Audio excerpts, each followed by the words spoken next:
this organization which you mentioned, Shanghai Cooperation Organization or Eurasian Economic Union, actually, frankly speaking, have nothing to do with Central Asia. Resilience or development, sustainable development, democratization, and other aspects of regional development have their own regional, intra-regional dimension and value. When it comes to Shanghai Cooperation Organization, it is an external, extra-regional organization. There are countries as members of the Shanghai Cooperation Organization which are not Central Asia. I mean, for instance, Russia, China, India, Pakistan, and Iran. Only 4 Central Asian countries are the members of the Shanghai Cooperation Organization. So that's why it's a different type of organization. It's not focused, it's not dealing with Central Asia. That's why, I would even say it has another mission. Central Asian development, sustainable development, resilience, other aspects is separate. It's relatively different than what the SCO, Shanghai Cooperation Organization, is dealing. The same can be said about the Eurasian Economic Union. By name, as you see, it's Euro-Asian organization, so that's why its focus is unification of former Soviet republics within one structure, which is EAEU, Eurasian Economic Union. Again, in terms of membership, Russia, Belarus, Armenia, plus 2 Central Asian countries, Kazakhstan and Kyrgyzstan, are only the members of the EAEU. Again, as you see, if we have 5 Central Asian countries, only 2 out of them are in the EAEU. So that's why its mission is relatively different than the tasks, the problems Central Asia is facing. Moreover, the EAEU is quite biased organization, in my opinion, because it is overburdened with geopolitics. It's a Russia-led and Russia-dominated organization, frankly speaking. Moreover, there are a lot of criticisms about EAEU coming from Kazakhstan and Kyrgyzstan, the members of the EAEU. Prominent scholars, observers, media, and some politicians from these 2 Central Asian countries, Kazakhstan and Kyrgyzstan, already expressed their resentments, their disappointment, I would even say, of their membership in the EAEU. They do recognize that there is only one state within the EAEU which benefits from this organization. It is Russia.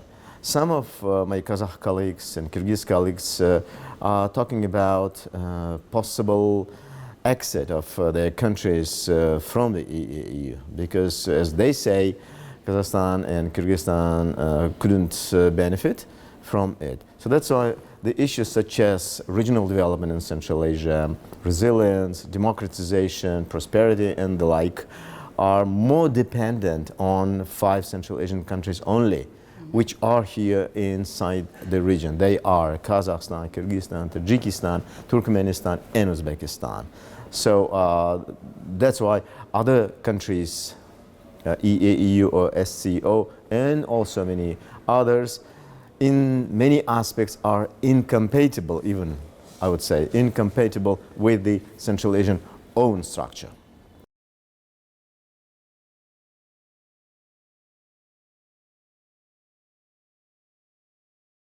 I should say that since 2017, 2018, the special process is going on developing within Central Asian structure. I mean, within the region among 5 Central Asian countries. It is called Consultative Meeting of Presidents.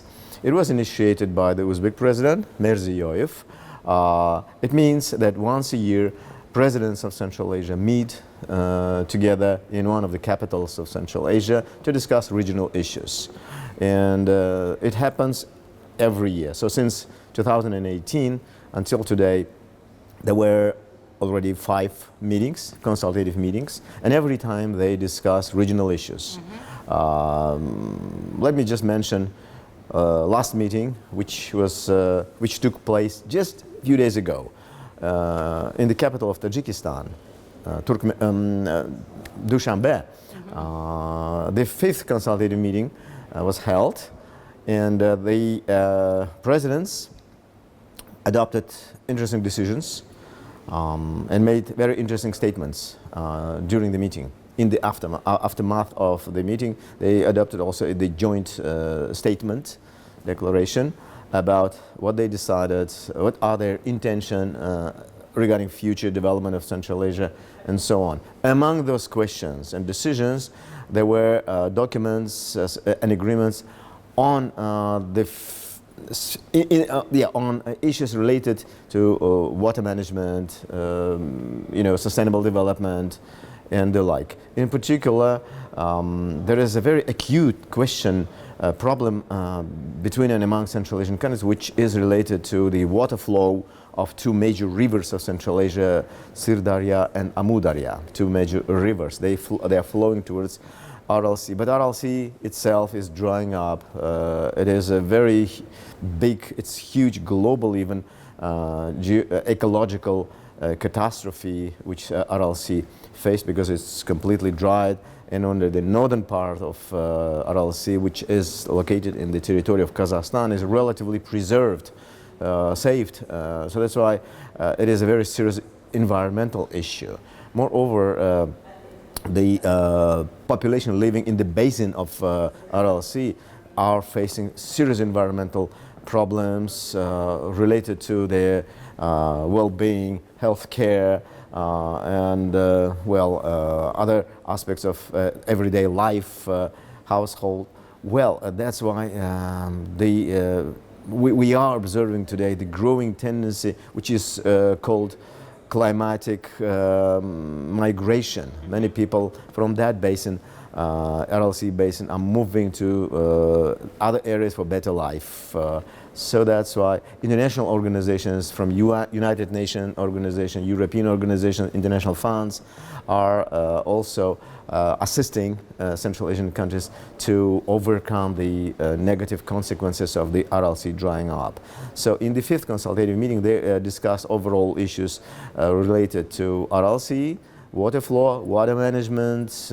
In particular, recently the new tendency also was noticed, which is negative also from the Afghan side. Afghans began to construct the so-called Kashtipa Canal, which would divert the water of Amudarya towards the northern provinces of Afghanistan, which will also detrimental to the overall water flow of Amudarya, which is itself is drying. So that's why if this canal is constructed quite soon, of course all Central Asian countries, even Afghanistan, will face environmental disasters. So that's why it's so acute question. In the 5th consultative meeting, they discussed this issue as well.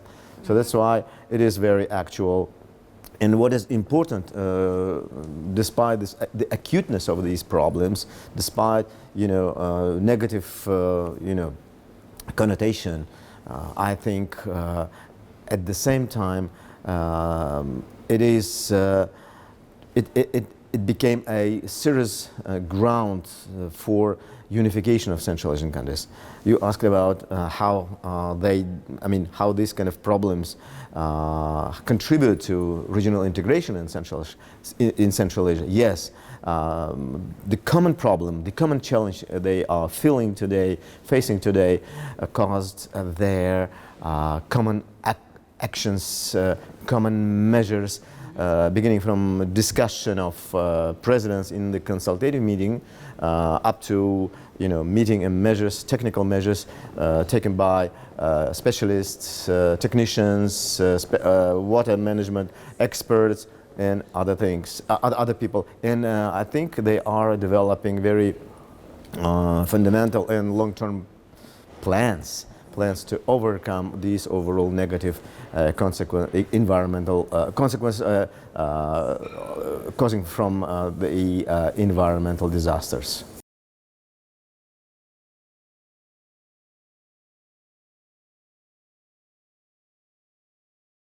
I should say that since the inception of independence in 1991, 5 Central Asian countries were engaged in the regional integration process. And on the agenda of integration for these countries, there were numerous questions beginning from border management, delimitation and demarcation of border, water management, construction of hydropower stations on high mountains, ecological issues, and political unification, including geopolitics, also influence of great powers on the integration of Central Asia, as well as security.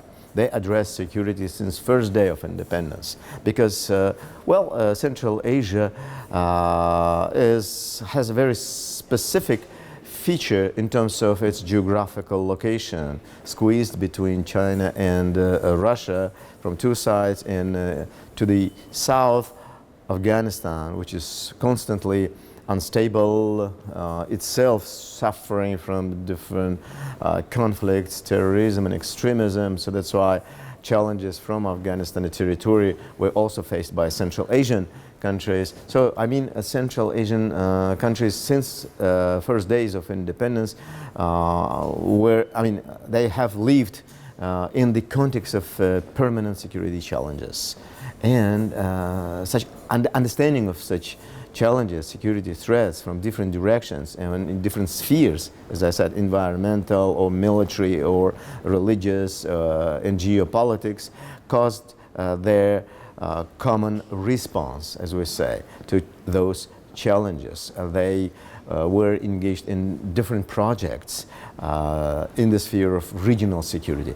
They try to create, in one way or another, the regional system of security.